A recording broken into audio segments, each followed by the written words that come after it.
ವೀಕ್ಷಕರೇ, ಕಲ್ಪತರು ನ್ಯೂಸ್ಗೆ ಎಲ್ಲರಿಗೂ ಆತ್ಮೀಯವಾದ ಸ್ವಾಗತ.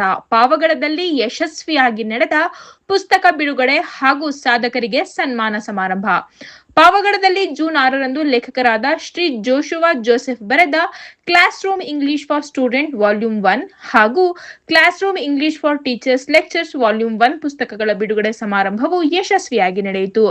ವಿದ್ಯಾರ್ಥಿಗಳು ಹಾಗೂ ಶಿಕ್ಷಕರಲ್ಲಿ ಇಂಗ್ಲಿಷ್ ಸಂವಹನ ಕೌಶಲ್ಯ ಬೆಳೆಸುವ ಉದ್ದೇಶದಿಂದ ಈ ಪುಸ್ತಕಗಳನ್ನು ರಚಿಸಿರುವುದಾಗಿ ಲೇಖಕರು ತಿಳಿಸಿದರು. ಕಾರ್ಯಕ್ರಮದಲ್ಲಿ ಶಿಕ್ಷಣ ಕ್ಷೇತ್ರದ ಗಣ್ಯರು ಭಾಗವಹಿಸಿ ಪುಸ್ತಕಗಳನ್ನು ಲೋಕಾರ್ಪಣೆ ಮಾಡಿದರು. ಇದೇ ಸಂದರ್ಭದಲ್ಲಿ ಶಿಕ್ಷಣ, ಸಮಾಜ ಸೇವೆ, ಕೃಷಿ, ಪತ್ರಿಕೋದ್ಯಮ ಹಾಗೂ ಮಹಿಳಾ ಸಬಲೀಕರಣ ಕ್ಷೇತ್ರಗಳಲ್ಲಿ ಸಾಧನೆ ಮಾಡಿದ 7 ಗಣ್ಯ ಸಾಧಕರನ್ನು ವಿವಿಧ ಪ್ರಶಸ್ತಿಗಳೊಂದಿಗೆ ಸನ್ಮಾನಿಸಲಾಯಿತು. ಸನ್ಮಾನಿಸಲ್ಪಟ್ಟ ಗಣ್ಯರ ವಿವರ: ಡಾಕ್ಟರ್ ಜಾನ್ ಶಮೈನ್ ಮಾನವತಾ ಸೇವಾ ಪ್ರಶಸ್ತಿ, ಶ್ರೀ ಜಯಶೀಲಾ ಪಿಜೆ ಜೀವನ ಸಾಧಕ ಗೌರವ ಪ್ರಶಸ್ತಿ, ಶ್ರೀ ಪೂಜಾರಪ್ಪ ಕೃಷಿ ರತ್ನ ಪ್ರಶಸ್ತಿ, ಶ್ರೀ ರಾಧಾಕೃಷ್ಣ ಹಂಚಾಟೆ ಉತ್ತಮ ಶಿಕ್ಷಕ ಪ್ರಶಸ್ತಿ, ಶ್ರೀ ನವೀನ್ ಕಿರ್ಲಾಳಹಳ್ಳಿ ಯುವ ಪ್ರೇರಣಾ ಶಕ್ತಿ, ಶ್ರೀಮತಿ ಬ್ಲಡ್ ಶಶಿಕಲಾ ನಾರಿ ಶಕ್ತಿ ಪ್ರಶಸ್ತಿ, ಕುಮಾರಿ ರೂತ್ ಆರ್ ಡಿಜಿಟಲ್ ಜ್ಞಾನರತ್ನ ಪ್ರಶಸ್ತಿ. ಕಾರ್ಯಕ್ರಮದಲ್ಲಿ ಶಿಕ್ಷಕರು, ವಿದ್ಯಾರ್ಥಿಗಳು ಹಾಗೂ ಸಾರ್ವಜನಿಕರು ಹೆಚ್ಚಿನ ಸಂಖ್ಯೆಯಲ್ಲಿ ಭಾಗವಹಿಸಿದ್ದರು. ವರದಿ ರಾಮಪ್ಪ ಸಿಕೆಪುರ, ಕಲ್ಪತರು ನ್ಯೂಸ್, ಪಾವಗಡ. ಅಂತಾದ್ರೆ ಸ್ಕೂಲ್ ಪ್ರೆಮಿಸಿಸ್ ಅಥವಾ ಕಾಲೇಜ್ ಒಳಗಡೆ ಸ್ವಲ್ಪ ಸ್ಟೂಡೆಂಟ್ ಎಂಟ್ರಿ ಆದಾಗಿಂದ ಎಕ್ಸಿಟ್ ಆಗೋವರೆಗೂ ಕೂಡ ಕಂಪ್ಲೀಟ್ ಆಗಿ ಇಂಗ್ಲಿಷ್ ಮಾತಾಡಬೇಕು ಅನ್ನೋದು ನನ್ನ ಧ್ಯೇಯ.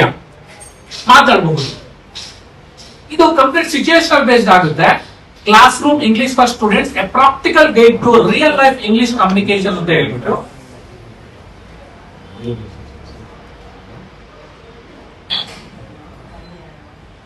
we can observe. ಇದರಲ್ಲಿ ನಾನು ಕೆಲವು ಪಾರ್ಟ್ಸ್ ನ ಮಾಡಿದ್ದೀನಿ.